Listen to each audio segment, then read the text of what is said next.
Hi there guys, this is just a quick review of my 700RC Spark.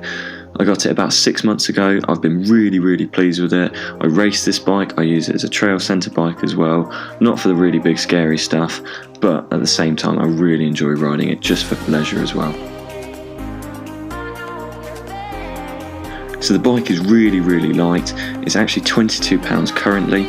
I can bring that weight down with some summer racing tyres, but at the moment it's quite wet out there, it's quite muddy, so I'm setting the racing rail for the back, which is nice, gives me lots of traction in the mud and even in the loose loam, things like that. Although it's not a bespoke mud tyre, it does get me by for race days, and then a Rocket Ron at the front just to give me that little bit more purchase, so the front just stays that bit more in check as well.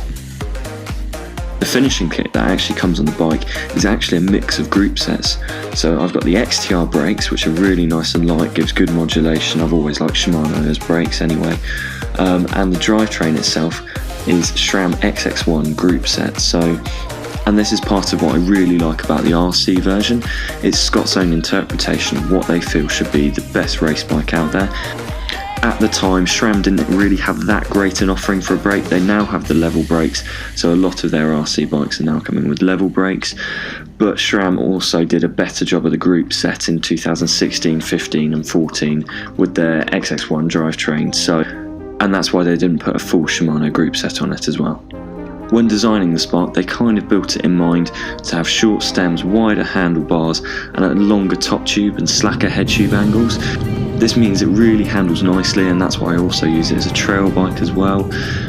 I have ridden plenty of cross-country full suspension bikes previously, and this one really shines with the twin lock lever, so you can adjust the front and rear suspension on the fly to having it quite firm and then almost locked out or completely open depending on the terrain that you're riding on, so that can really save quite a few seconds on longer climbs in rides, or even if you're going to places like Wales where there's really brutal climbs.